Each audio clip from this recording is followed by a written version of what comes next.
La charla la he dividido un poco en tres partes. La parte que a mí más me interesa es la primera, que es cómo aproximarnos a los tumores óseos desde el punto de vista de la placa simple.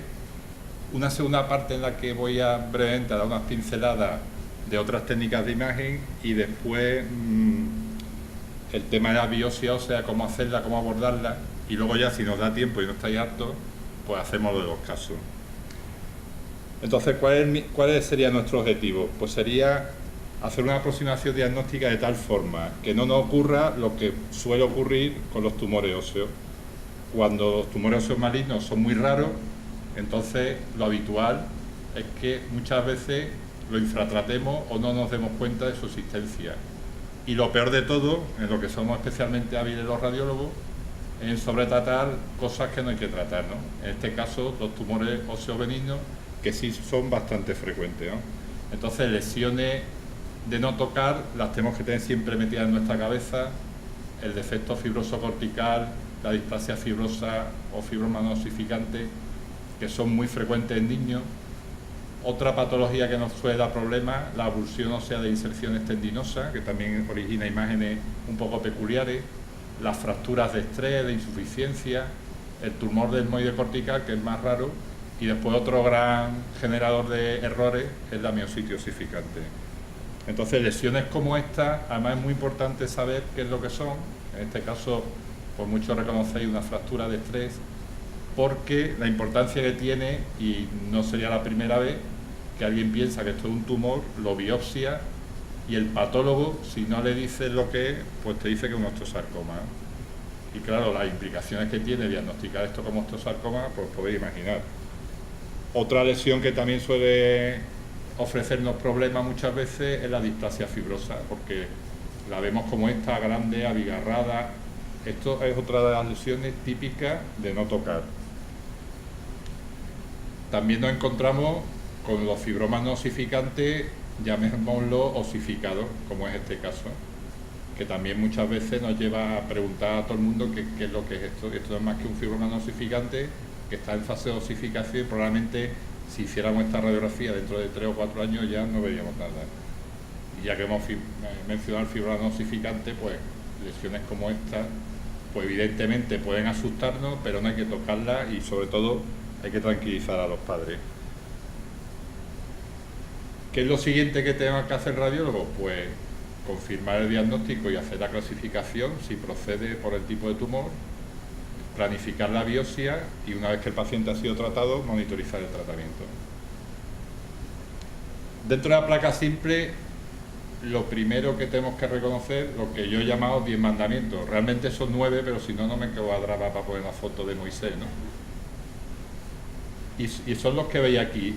Esto más o menos con esta clasificación, 10, 8 ítems, la podéis ver recogida en varios artículos, algunos hay bastante recientes que están muy bien y que os invito a leerlos y que también vienen en cualquier de nuestros libros de radiología. Pero si somos capaces de retenerlo, de retener esta idea de qué es lo que tenemos que ver en cada placa, podemos hacer una aproximación casi del 95% de acierto de qué tipo de tumor tenemos. Hay una página que seguramente conoceréis, que es la del Radiology Assistant, donde ellos, esto mismo que he puesto yo en la otra diapositiva, lo dejan en este esquema. Si hacemos la radiografía simple, definimos cómo es la lesión, si es lítica bien definida, mal definida o esclerótica, establecemos un rango de edad. Hay gente, ellos emplean 30 años, hay otras personas, hay otros grupos que ponen 40, y luego vemos la localización, tanto si es un hueso largo, plano o columna, como dentro del hueso si es epi, meta o diafisario. Y también muy importante definir si es medular o cortical. Y luego por último una miscelánea, que es intentar determinar si el tumor es solitario o múltiple y cómo tiene, si hay reacción perióstica y si hay destrucción cortical. Esto básicamente es lo mismo, pero en vez de en 10 parámetros uno detrás de otro, pues en un pequeño esquema. El primero de ellos es la edad.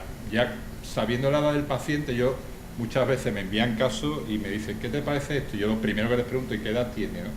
Porque ya veis que hay tumores típicos de la infancia, de la edad juvenil, y otros típicos de adultos. Y por ejemplo, una cosa importante es que infantes y en jóvenes solamente hay 2 tumores malignos, el sarcoma de Ewing y osteosarcoma. Prácticamente no hay otro tipo de tumor maligno. De 30 años, si sabemos esto, pues tenemos también prácticamente hecho el diagnóstico en la mayoría de los casos.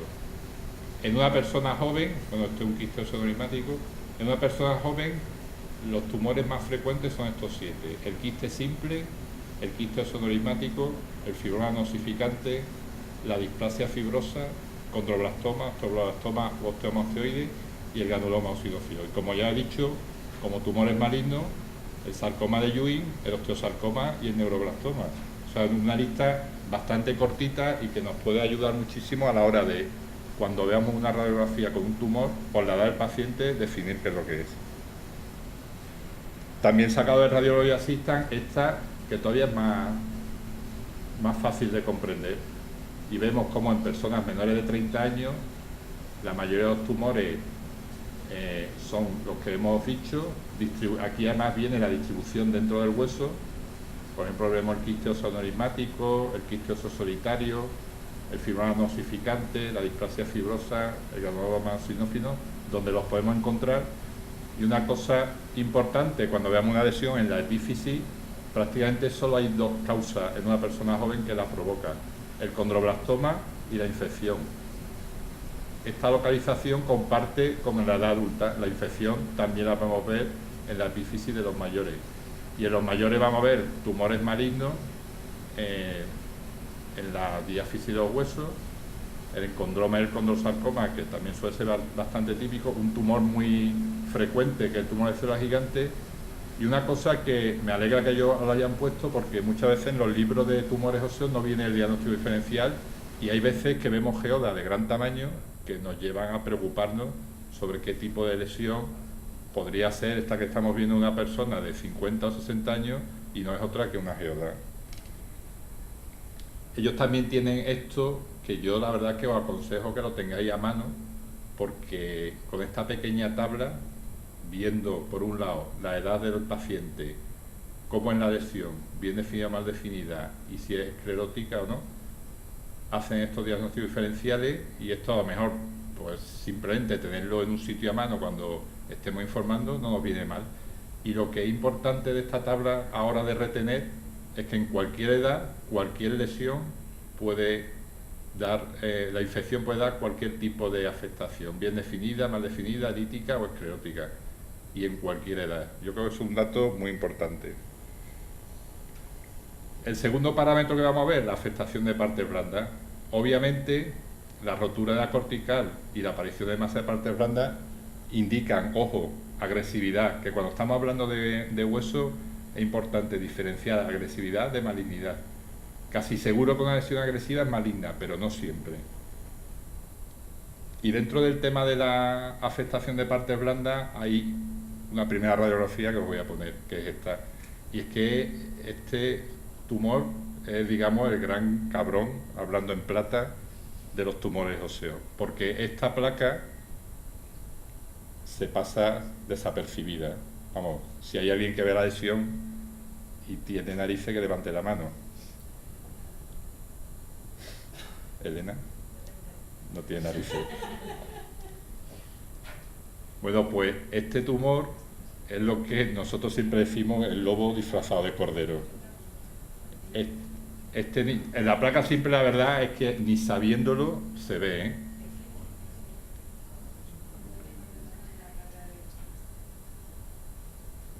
O sea, mirando con mucho cuidado, pues esta zona de aquí no es igual que esta, ¿no? Pero vamos, hay que mirarlo con mucho cariño, ¿eh? De hecho, a este chico le dolía la cadera y nos lo remitieron para hacer una artroresonancia y un artrotac. Y haciendo el artrotac, pues ya nos dimos cuenta que efectivamente aquí había una lesión lítica y aquí hay una gran masa de partes blandas. Y fijaos qué lesión lítica tiene el aspecto posterior del acetábulo, con destrucción del hueso y masa de partes blandas, un sarcoma de Ewing. Entonces, esto hay que tener súper cuidado. Yo, siempre que estoy informando las placas de la gente joven que viene por dolor, la miro varias veces porque no me gustaría comerme un tumor. Y un tumor como el sarcoma de Ewing, pues que es potencialmente curable si eres muy agresivo y lo coges a tiempo, pero si no es mortal de necesidad, ¿no? Y más de una vez hemos visto sarcoma de Ewing, y yo supongo que a muchos habrá pasado, que cuando tiras para atrás siempre hay una placa en la que te fijas y ya se veía, ¿no? Pero hay una cosa importante, como ya he dicho, lesión de partes blandas quiere decir agresividad, pero no quiere decir malignidad. Y mira este tumor, que se ve una lesión lítica en la tibia. Le hacemos el... Vaya, por Dios. Ya lo hemos perdido todo.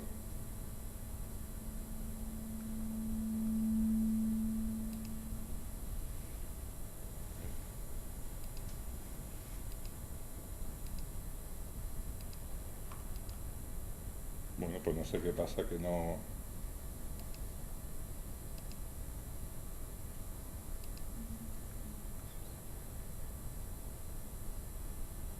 Me ha cortado el rollo, ¿eh?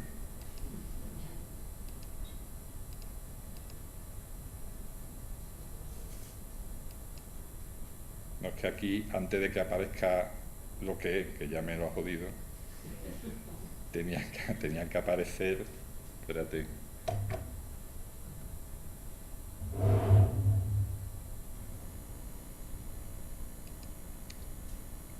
Bueno, ya veis lo que pone, ya no tiene gracia el chiste.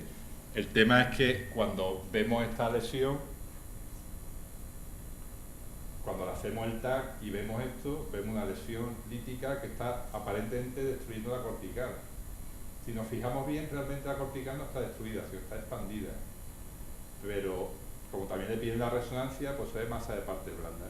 Entonces la tendencia cuando vemos esta lesión es a decir, pues a ver si va a ser un tumor maligno, no sé muy bien por cuál, pero me mosquea. Entonces tenemos que saber que el tumor de células gigantes es un tumor que localmente tiene aspecto agresivo y puede hacer lesiones de partes blandas pese a no ser un tumor maligno. Y realmente lo que hace es lo que veis aquí, ¿no? Expander la cortical. A ver si puedo seguir.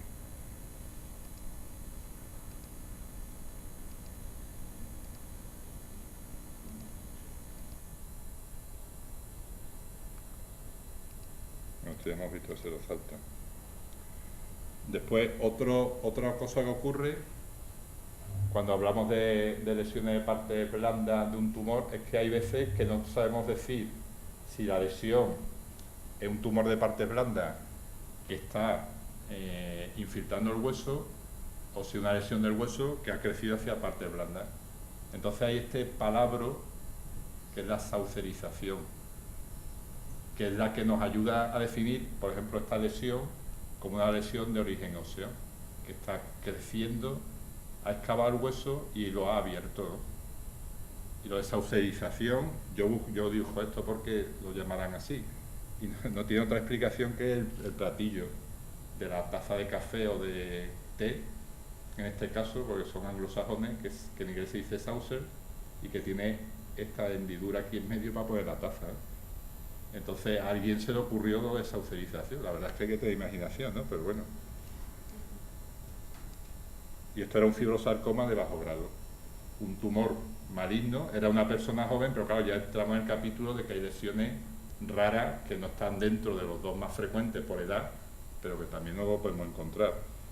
De hecho, este caso, nosotros lo dimos de fibroma desmoplásico, con la biopsia salió fibroma desmoplásico, y luego ya con la pieza dijeron lo de fibrosarcoma.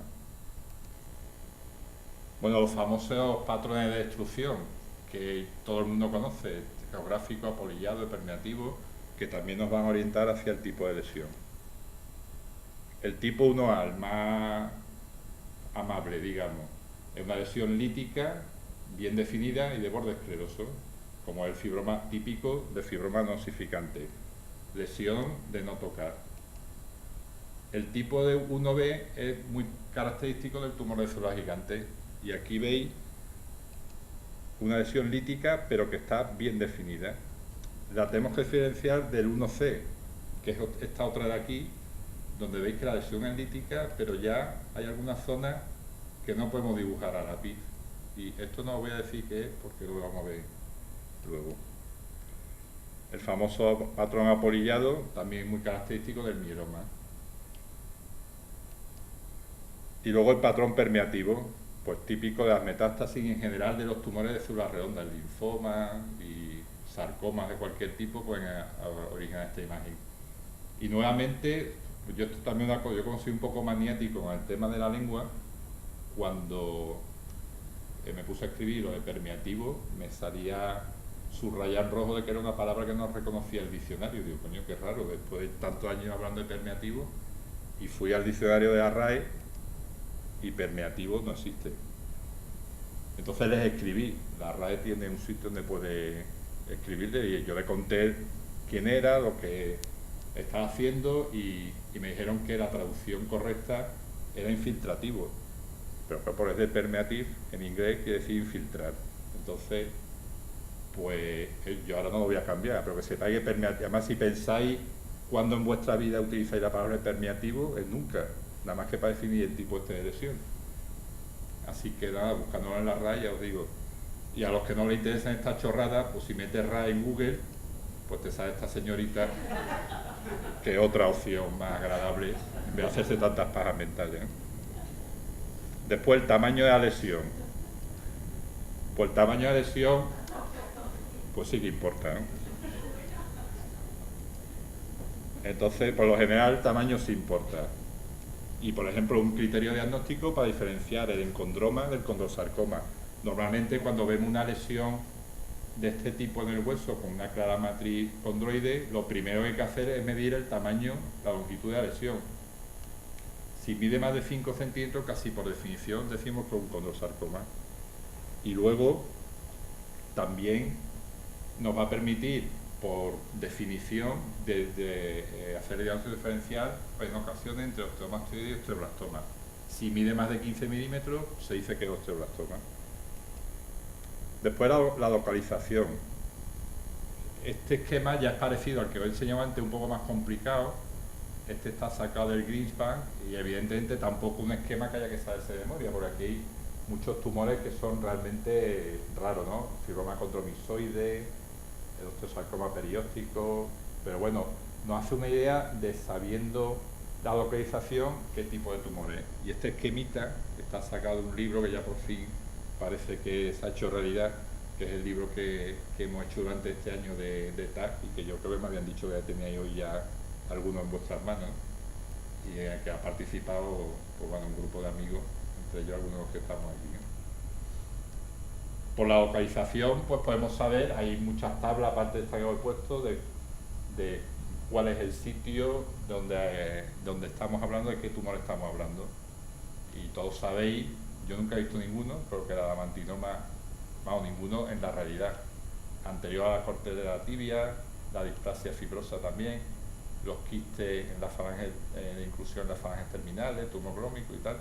Y una serie de tumores que son muy característicos de una localización. Por ejemplo, este tumor, viendo esta radiografía, y bueno, evidentemente preguntando la edad, ¿qué diríamos que es?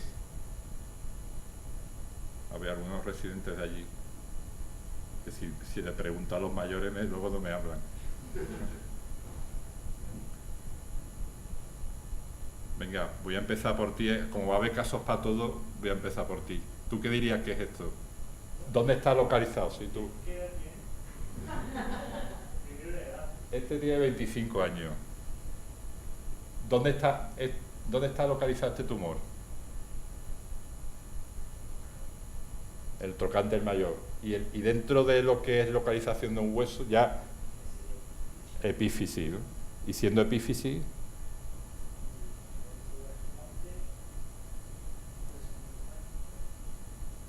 no, siendo epífisis hay que decir una cosa siempre, condroblastoma. En la epífisis, condroblastoma. Después, estos son los dos puntos que os he dicho antes que me desdoblé para que me salieran 10 mandamientos. La zona de transición y el margen de adhesión. Y una cosa importantísima, porque de todos los indicadores de malignidad o de agresividad, mejor dicho, el más fiable es la transición del hueso. Una transición ancha entre el hueso normal y anormal indica agresividad. Que no haya margen esclerótico indica agresividad, y como ya he comentado antes, hay lesiones como el tumor de célula gigante, la osteomielitis y la osteocitosis, que siendo lesiones benignas, pues pueden tener un comportamiento agresivo, localmente agresivo, y confundirnos en el diagnóstico diferencial. Y mirad, estos ejemplos no son míos, pero os la pongo porque me parece bastante representativo. Un osteosarcoma, la verdad es que tiene una pinta horrible, pero no tiene mejor pinta esta infección en la diáfisis de un niño, con su reacción perióstica que está interrumpida, una densidad muy heterogénea, o este otro que es un granuloma eosinófilo. Entonces, cuidado con estas lesiones porque hay que pensar en ellas. Después, el punto 8 es de la matriz tumoral. Entonces, la existencia de calcificaciones en la matriz de un tumor nos sugiere que esta se nos olvida muchas veces: condral, óseo y fibroso, que esta tercera muchas veces se nos olvida. Y de luego la mejor técnica de imagen para definir qué tipo de matriz estamos viendo, que en la resonancia muchas veces no la vemos y en la placa simple puede ser muy sutil, es el TAC. Entonces, cuando queramos ver qué matriz tiene un tumor, lo suyo es hacerle un escáner. Entonces, la matriz osteoide, bueno, yo creo que todos reconocéis este osteosarcoma paractal, con esta densidad tan importante, con la correlación con la anatomía patológica y con el osteoide típico, ¿no? Matriz osteoide en este osteosarcoma de ilíaco. Aquí veis el TAC. La matriz osteoide también tiene reacción perióstica. Lo clásico del encondroma, con estas lesiones redonditas de comas y puntos, del TAC, que también vemos en la radiografía simple. Y el vídeo del ilustrado a displasia fibrosa, que bueno, vemos un típico caso donde hay deformidad en calla pastor del fémur, con esta densidad, en este otro caso en el hueso, y que también muchas veces vemos directamente en la placa simple, o mejor en el TAC, ¿no? Cuando vemos este tipo de lesiones no nos cabe duda de que son displasias fibrosas. Dentro de lo que podría ser el tipo de matriz, hay algunos aspectos que hay gente que le gusta poner en los informes y tal, lo de erosión endostal. La erosión endostal, la verdad es que confunde bastante, porque tanto lesiones benignas como la displasia fibrosa o el... hay alguna imagen que se la salta, no sé por qué. La metástasis, pues también hay cosas que no reconoce. Y otro aspecto que también nos gusta comentar, porque es característico de ciertos tumores, es la insuflación cortical, como nos pasa con el encondroma o pasa con el tumor de célula gigante, pero también pasa con tumores malignos como este, que es el plasmocitoma. Y el típico tumor de reacción de insuflación es el quiste sonorismático, pero también hay lesiones raras como la displasia fibrocartilaginosa que originan este tipo de imágenes, pero claro, diagnosticar esto sin una biopsia la verdad es que es bastante complicado. Dentro de lo que es el punto 9, que es la reacción perióstica, pues hay dos grandes apartados: la reacción continua y la discontinua. En general, las reacciones continuas nos van a orientar hacia lesiones de baja agresividad y normalmente benignas, mientras que la discontinua, pues estas realmente sí que son lesiones de alta agresividad y muchas veces maligna, ¿no? El sol radiante, el cepillo, las capas de cebolla, el triángulo de Kaufman, que veremos ahora algún ejemplo. El ejemplo clásico de reacción perióstica benigna continua es el que nos vemos en el osteoma osteoide, muchas veces incluso tan denso que en la placa simple no podemos verlo. El tumor lo vemos con el escáner. La reacción en contrafuerte, que generalmente son lesiones benignas, como esta displasia fibrosa, con este contrafuerte, pero que también puede aparecer en tumores malignos, como este condrosarcoma, y el contrafuerte que hace. O sea que son este tipo de reacción periódica de contrafuerte un poco nos orienta a que un tumor de baja agresividad, pero esta lesión es maligna. Y después ya las reacciones periódicas discontinuas del osteosarcoma. Estos son radiografías que son del año de la pana, de cuando yo era residente. El sarcoma de Ewing, que hace esta reacción en cebolla, en capa de cebolla.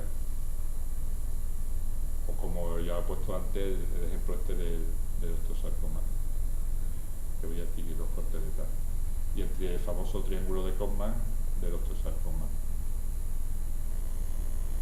Y después una cosa que tenemos que recordar es que hay lesiones que nunca tienen reacción periódica, salvo que se fracturen, lo cual no suele ser infrecuente porque hay veces que localizan en hueso, lo debilitan y el chaval o el joven tiene una fractura y podemos verlo con reacción periódica, pero si no ocurre que haya tenido una fractura, nunca van a tener reacción, que son la displasia fibrosa, el encondroma, el fibroma nosificante y el quiste simple. Cuando en alguna de estas lesiones veamos reacción periódica, o que nos parezcan estas lesiones, veamos reacción periódica, tenemos que pensar, ¿ha habido antecedente traumático? O si no lo ha habido, hay que pensar en otro tipo de tumor. Entonces está cuidadoso de que no estemos tragando algo. Y después ya por último, el 10º punto son los tumores poliostóticos. Curiosamente, hay muchos tumores benignos que podemos localizar en múltiples huesos. La misma displasia fibrosa, la enfermedad de Paget, la histiocitosis, bueno, todo lo habéis visto, encondromatosis, exostosis múltiple y por supuesto el fibroma nosificante. Muchas veces viene el niño con uno en el fémur, en la rodilla, uno en el fémur y otro en la tibia, no es nada infrecuente. Y dentro de los tumores malignos, pues quitando la metástasis, el mieloma y el linfoma, yo, aunque estos tres están dispuestos, a lo mejor alguno de ustedes ha visto sarcoma de Ewing poliostótico, yo no he visto ninguno de estos sarcomas tampoco. Linfoma sí que he visto bastante. En resumen, a ver si ahora funciona esto, es que la radiografía simple es fundamental para el diagnóstico de la lesión ósea. En mi vida he presenciado un caso semejante. Eso es fatal. Hay una prueba que es completamente irrebatible. ¿Cuál? Los rayos X. Los rayos X. ¡Una de rayos X! ¿Han salido los rayos X? Bueno, o sea, que no solamente lo digo yo, sino lo dicen los hermanos Mar, ¿no? No vamos a dejar de hablar de placa simple sin ponerle el famoso acrónimo de Helms, el Felnomasi, que yo la verdad es que se lo... Bueno, ahora se lo han montado aquí. Se lo pregunto muchas veces a mí los residentes, pero a mí me gusta más...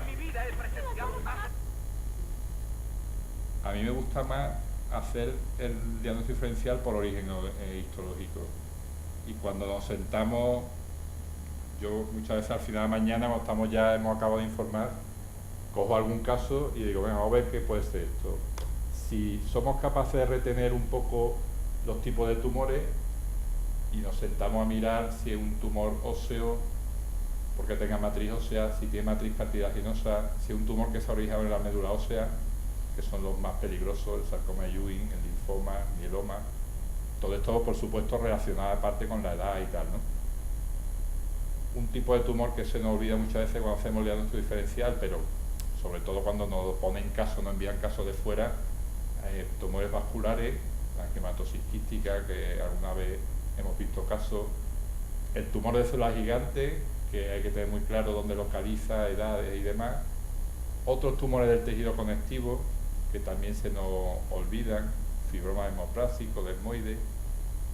Por supuesto, si estamos hablando en columna o en la tibia, tumores como el cordoma o amantinoma, y lo que es muy importante, los pseudotumores, el quiste oseoneumático, el quiste simple, el fibroma nosificante, el granuloma eosinófilo, la displasia fibrosa y la metástasis. Prácticamente la verdad es que el tema de los tumores, que tanto miedo nos da, ya veis que en casi todos los cuadros que os saco son pocos tumores, 10, 12, 14, viendo edad, viendo localización y tal, y podemos quedar bastante bien en el informe, ¿no? Lo que no hay que hacer es asustarse. Como ya he comentado, digamos, esta sería la parte de la placa simple, ya cada vez hay más técnicas de imagen, la ecografía, el TAC, la resonancia, por supuesto, el PET-TAC, las otras imágenes que no han salido aquí, que se lo comen, no sé por qué. Y lo único que quiero contaros es algunas pinceladas de para qué sirven estas técnicas de imagen. Por ejemplo, una cosa súper habitual, porque es una lesión bastante frecuente, el osteocondroma vemos un osteocondroma en un niño, aparte de que se monta un revuelo, todo el mundo se asusta, y lo siguiente que se le pide es una resonancia. Yo, esto, si cae en mis manos un volante de petición de resonancia para esta lesión, no lo hago. Yo le hago la ecografía. Con la ecografía puedo ver perfectamente el capuchón. Es una técnica de imagen mucho más confortable, sobre todo para un crío, que una resonancia, y además me permite perfectamente medir el capuchón cartilaginoso y controlar la lesión. Otra cosa que nos sirve la ecografía, y mirad este caso, como yo sé que aquí hacéis mucha privada, este es un caso típico de privada. La placa simple la he rescatado después de lo que pasó. El niño este, bueno, ya no era tan niño, pero era un chaval joven. Placa simple normal, pero él decía que se notaba un bulto, no sé qué, le hacen la resonancia en la privada. Y aquí veis lo que se ve en la resonancia. Hay una lesión que está afectando aquí al cuádriceps, bastante heterogénea, capta mogollón de gadolinio. Tiene aquí alguna zona dentro que no se sabe muy bien si es tumor sólido, qué es esto. Diagnóstico con el que vinieron a nosotros, descartar sarcoma. Claro, esto, como ya decía mi abuela, que sabe más el diablo por viejo que por diablo, cuando nos enseñaron a nosotros el caso, dijimos, tratero, vamos a hacerle una ecografía. Entonces le hicimos la ecografía y lo que vemos es que el hueso está edematoso y que tiene calcificaciones. Claro, nos costó Dios y ayuda convencer al traumatólogo de que esto era una miositis osificante, porque esto nuevamente, si lo biopsiamos, de aquí sale osteosarcoma y vuelan la pierna, pero vamos, no sería el primero. Entonces, después nos negamos a hacer la biopsia, vamos a esperar un poco y tal, y claro, lo bueno que tiene la miositis osificante es que rápidamente te da la razón. En un control de un par de semanas después ya se ve las calcificaciones y fijaros el cambio que ha pegado la resonancia. Ha desaparecido el edema a medida que ha ido desapareciendo la afectación inflamatoria y que se ha concretado la presencia de calcificación, pues nos encontramos con que aparece la miositis osificante y la verdad ya te queda bastante más tranquilo. Y esto incluso si le hacemos un control posterior, incluso esto puede desaparecer, o lo que también hace a veces es que hace una reacción perióstica y acaba integrándose en el hueso, y se ven huesos con corticales muy gordas, pero son miositis osificantes. ¿Para qué nos sirve el TAC? Ya hemos visto un poco la aplicación del TAC. Una principal aplicación que tiene, ya os lo he dicho, estudiar la matriz ósea. Otra aplicación que tiene, pues lo que pasa muchas veces con estos pacientes, que nos mandan que si un tumor de células gigantes, y realmente son geodas, hacemos los cortes, vemos la conexión con la articulación. Y lo que también pasa muchas veces, por ejemplo con esta niña, una escoliosis dolorosa, y gracias al escáner descubrimos que tenía un pequeño osteomastoide, que era la causa de la escoliosis dolorosa. Y también sirve para hacer cosas de estas que no sirven para nada, pero quedan bonitas, ¿no?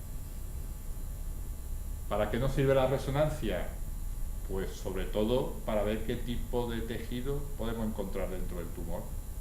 Sangre, grasa, los famosos niveles líquido-líquido que en principio se han asociado al quiste óseo neurismático, pero que hoy sabemos que puede obedecer a otro tipo de tumores. Podemos ver la matriz cartilaginosa que brilla tantísimo en la secuencia T2, o podemos decir que la lesión es fibrosa cuando la vemos que es negra en toda la secuencia. Nos da una preciosa correlación entre lo que estamos viendo en la resonancia y lo que vemos luego en la pieza quirúrgica.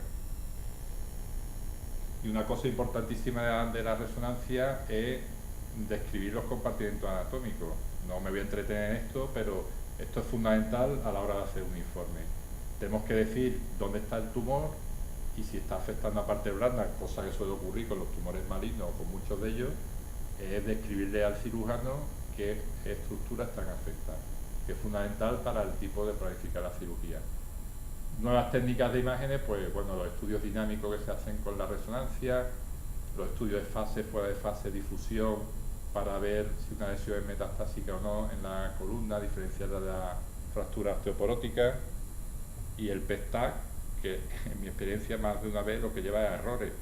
Esta paciente que tenía un cáncer de mama, pues hicieron el PET-TAC y nos enviaron para biopsia. Claro, nosotros vimos, no tengo aquí la imagen del TAC, vimos la lesión y dijimos, pues esto no es una metástasis, pero ahora la biopsiamos y fue una displasia fibrosa.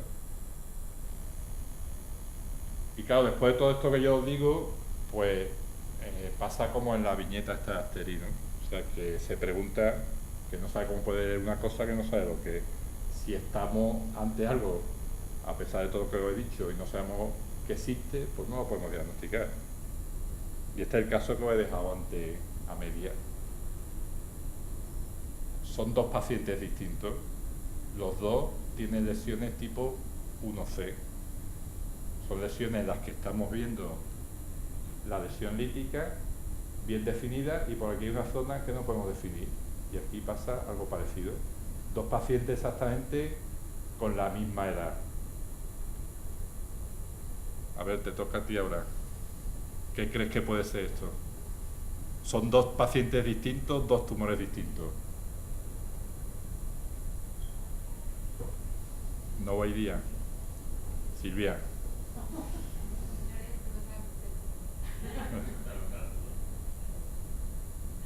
Bueno, pues Silvia y Lorenzo. 20 años, los dos.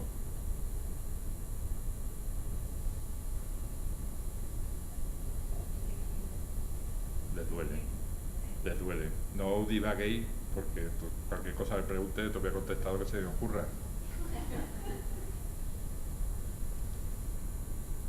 La resonancia, el caso de arriba y el caso de abajo. En estos dos casos, el diagnóstico que se hizo con la resonancia fue parecido, pero si nos fijamos con detenimiento, la lesión esta de aquí está perfectamente definida. Esta otra de aquí no está tan definida, incluso está rompiendo una cortical.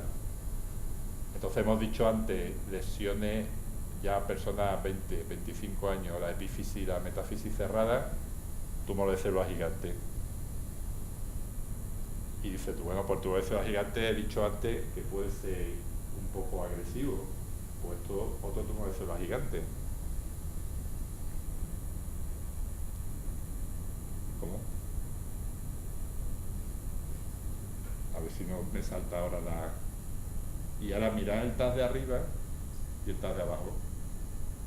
El TAS de arriba, efectivamente una lesión ya muy bien definida, pero el TAS de abajo ya la lesión está bastante más definida. Entonces hay un tipo, el de arriba, efectivamente un tumor de célula gigante, y el de abajo es un osteosarcoma. Pero claro, hay un 20% de osteosarcoma en personas jóvenes y sobre todo en la tibia no tienen matriz ósea. Si no sabemos, que por eso lo de la viñeta de Obelix y Asterix, si no sabemos que existe, pues jamás lo vamos a decir de diagnóstico diferencial. Y esto era un osteosarcoma. O este otro caso, que es un señor de 80 años. Veo la placa y veo esta lesión en el ilíaco, pues parece que tiene matriz osteoide. Única y tal, bueno, al señor le hicimos un TAS de arriba abajo y en el TAS se ve esto, dice así como tiene reacción periódica, masa de parte blanda y tal. Entonces el osteosarcoma tiene dos picos de edad, uno en la gente joven, entre 10 y 20 años, y otro pues 70, 80 años. Así que yo muy chulito digo, pues esto va a ser un osteosarcoma. Y le hago la biopsia, ¿y qué pensáis que fue?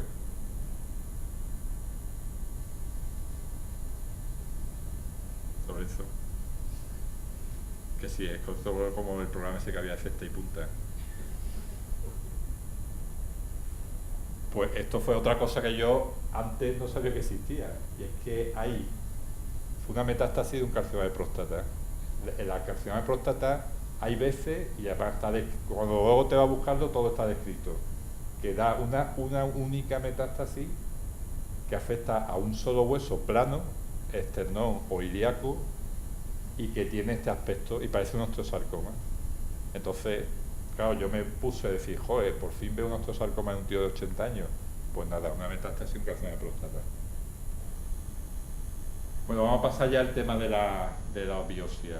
En el tema de la biopsia es fundamental, lo primero de todo, saber qué es lo que no hay que biopsiar. Como ya he dicho antes, una de las cosas a las que somos especialmente los radiólogos es liarla, ¿no? Entonces, si no somos capaces de decir que una lesión es un fibroma osificante, una miositis osificante o una fractura avulsión, la pinchamos. Yo he visto gente que ha llevado a congreso fibroma osificante con el diagnóstico de tumores de células gigantes. Tú le dices al patólogo, le das la muestra y dices, dime esto que es un tumor de células gigantes, y es fibroma osificante. Tiene el mismo aspecto anatomopatológico. Y si es una miositis osificante o una fractura avulsión, como hay tejido reparativo, podemos decir que es un osteosarcoma. Después hay una cosa con la que hay que tener mucho cuidado, y son con que serían como los corderos, otros lobos disfrazados de cordero, que son las lesiones pequeñas, las lesiones que parecen quistes, la fascitis nodular y sobre todo los hematomas espontáneos. Debajo de un hematoma espontáneo se puede esconder un tumor. Estoy aquí ya un poco más hablando de parte blanda que de tumores óseos, ¿no? Y una vez que sabemos, el tercer punto sería saber qué es lo que hay que biopsiar y cómo, ¿no? Entonces, este es un ejemplo del cuidado que hay que tener con algunas cosas. No es un tumor óseo, pero este es un enfermero de la casa que viene y nos dice, se nota un bultito aquí en el brazo. Le hacemos la ecografía y se ve esta lesión hipoecoica bien definida, no tiene Doppler y está en contacto con la fascia del músculo. El tío como que estaba un poco neura, pues nada, hacemos también la resonancia y ahí veis la lesión. Y pues nada, nosotros dijimos que podía ser una fascitis nodular o algo así, si es que tenía una pinta de benigna y tiraba para atrás.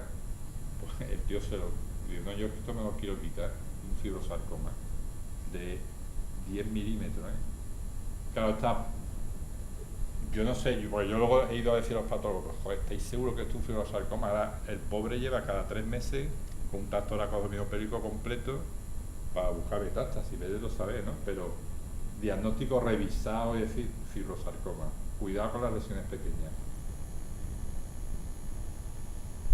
Una cosa importantísima a la hora de hacer una biopsia, que es que hay que hacerla en el mismo hospital donde vayamos a tratar al paciente, porque, sobre todo en los tumores malignos, por supuesto, el trayecto de la biopsia tiene que ser extirpado en la cirugía. Nunca tenemos que atravesar otro compartimento anatómico y siempre hay que respetar la estructura vasculonerviosa y las articulaciones, porque ahora veréis otro ejemplo de cómo podemos meter la pata. Hay también artículos en los que, tampoco voy a parar, nos indica y que hay que tener a mano los que hacemos biopsia ósea de por dónde hay que abordar una lesión, ¿no? Para evitar estructura vasculonerviosa, para evitar, por ejemplo, en el muslo siempre es mejor evitar el recto porque es un músculo que luego se puede utilizar para hacer fascias, y por supuesto siempre respetar la estructura vasculonerviosa y tener cuidado con nervios y vasos, no solamente de contaminarlo, de pincharlo, sino de contaminarlo. A la hora de tomar la muestra hay que evitar la zona de necrosis y hemorragia, y muchas veces es mejor incluso pinchar la masa de parte blanda, porque ahí seguro que va a haber tumor. Y hay ocasiones que nos apoyamos a otras técnicas de imagen, por ejemplo este es un caso inverso al anterior, el PET-TAC detectó esta lesión y esta sí que la biopsiamos sin verla, porque en el plano no se veía, pero fue metástasis. Son procedimientos intervencionistas, tenemos que tener consentimiento informado, estudio de coagulación, cambiar los anticoagulantes orales por heparina, anestesia, y luego el tipo de aguja, la verdad es que cada vez salen más. Nosotros empezamos utilizando los TICU cuando era hueso y la misma pistola de la mama cuando eran tumores de parte blanda. Luego aparecieron estas agujas con mango, que son muy parecidas a las que utilizan los hematólogos para la médula ósea. Yo creo que cualquiera están bien, a mí cada vez me traen más y yo ya estoy loco porque ya es que no doy abasto a probarlas todas. Esta aguja es buenísima para evitar una cosa que muchas veces, cuando somos poco expertos y hay que cruzar lesiones con cortical íntegra, pues lo suyo es o recurre a un taladro o recurre a esta aguja, que la verdad este hueso, que es una tibia, aquí estamos tratando una radiofrecuencia de un mastoide, cruzar una cortical de un tío joven es muy complicado, y con esta aguja se consigue sin taladro. Y luego una aguja que a mí me gusta mucho, que es la Bonopti, que permite también tomar buenas muestras de tumor. El problema, tal como están las cosas hoy en día, es que estos dos tipos de agujas son bastante caras. ¿Qué guía de imagen utilizamos? Nosotros la fluoroscopía la hemos utilizado muy pocas veces, solamente en lesiones de cabeza de fémur, porque el cirujano, el trayecto que va a seguir en la cirugía es abrir a través del trocánter y hacemos esta biopsia, pero es yo creo que la hemos hecho 2 o 3 veces. Por supuesto, la ecografía, lesiones, aunque sean óseas, pero tienen masa de parte blanda, y con la pistola sacamos unas muestras bastante buenas. No solamente pinchar zonas como esta, sino también la cabeza, ¿no? La masa de parte blanda, que era un linfoma. El TAC recurrimos cuando la lesión, el acceso es complicado. Por ejemplo, la vértebra, podemos hacerlo transpedicular, podemos hacerlo aprovechando la articulación costovertebral. Esto era un tumor de cera. Lo parecido son las 2 lesiones, una es una metástasis y la otra un tumor de célula gigante. Podemos hacer la biopsia como paso preliminar hacia un procedimiento intervencionista. Este era un niño que pensábamos que era un condroblastoma, le hacíamos el tratamiento con radiofrecuencia, y lo que hicimos fue eso: primero hacer la biopsia, y veis tomado la biopsia, la muestra la mandamos al patólogo, esperamos, nos dice que es un condroblastoma y ya hicimos la radiofrecuencia, que la veis ahí. Y luego el TAC nos permite llegar prácticamente a cualquier sitio. Esta era una señora con una cáncer de mama, con una meta única en C2. Entonces dijimos, bueno, pues venga, vamos a pincharla. Cuando la tengo ya tumbada en el TAC, pues me encuentro con que la lesión lítica es inabordable, además está rodeando aquí la arteria, en fin. Y esto es una de las grandes ventajas que tiene para mí trabajar en un hospital de un tamaño pues, como Son Yasser o como el mío. Cojo el teléfono y llamo al otorrino. Digo, tío, mira lo que me pasa, ¿me puede ayudar? Dice, ¿qué quieres que haga? Digo, pues mira, trate un abreboca y le vamos a hacer la biopsia transoral. Entonces bajó el otorrino, le puso el abreboca, hicimos la biopsia. Esto en otro sitio probablemente vaya a asustar a su casa, vuelva otro día, anestesista, en fin. Y se confirmó que era una metástasis.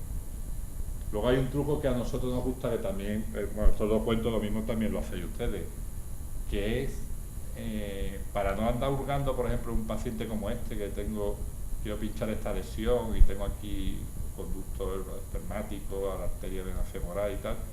Lo que hacemos es pinchar con agujas chivas finitas, le rompo el cascarón y luego ya meto la aguja de biopsia, ¿no? Eso la verdad es que lo hacemos muchas veces. Y ahora 2 ejemplos de hasta dónde podemos llegar haciendo, como Pepe Gotera y Otidio, chapuza. Primera chapuza. Un paciente con esta lesión en el pie. Y además tenía aquí un quistecillo, no sé qué. Total, que le hacen la resonancia, ven esta lesión y ni corto ni perezoso. Bueno, ya sabéis que lo más peligroso que hay en el mundo es un tío bien intencionado e ignorante, ¿eh? La opera y le quita también el quistecillo. Resultado de la biopsia, fibrohistiocytoma maligno. ¿Qué es lo que ha pasado aquí? Ha contaminado todo el pie. Consecuencia, amputación. Y todo por no haber hecho primero una biopsia de esto. Claro, como dice, no, es que como está superficial, tal, pues mira lo que pasa. Otro ejemplo.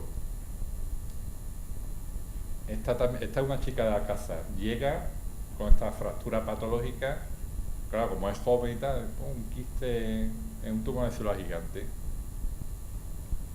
Y en la misma guardia le ponen una osteosíntesis. Bueno, Cuando al día siguiente llegó el cirujano ortopeda y vio esto, no estranguló a su compañero de milagro.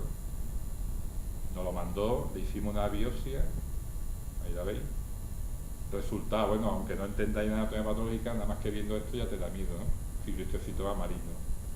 Consecuencia, pues una lesión que aquí se ve que está bastante alejada de la articulación, que podía haberse extirpado y haber conservado el fémur, pues obliga a este tipo de cirugía, con una prótesis de rodilla, un injerto intercalar, en fin, una cirugía del copetín. Entonces, a mí esta diapositiva siempre me gusta ponerla, ¿no? Porque es el coche de Ferrari de Alonso, ¿no? Aquí todo el mundo está haciendo algo, entonces Alonso ahora mismo, si este tío está aguantando la goma, se pone malo, no deja que se ponga cualquiera. Aquí tiene que ponerse un tío que sepa aguantar esta goma. Entonces nosotros primero lo que tenemos que saber, cada uno qué es lo que tiene que hacer. Entonces es fundamental pues el trabajo en equipo, ¿no? Que cada uno haga lo que sepa hacer, la creación de grupos multidisciplinares y bueno, esto los que estamos metidos más en tumores óseos sabemos que es, ¿no?, inconcebible que no haya una óptima relación, una relación casi diaria y permanente con el cirujano, con el patólogo, con los oncólogos y demás. Y bueno, ya solamente decir, yo creo que nosotros en este campo cada vez tenemos más cosas que decir. Así que esta primera parte de la charla, pues ya cierro el pico y me callo.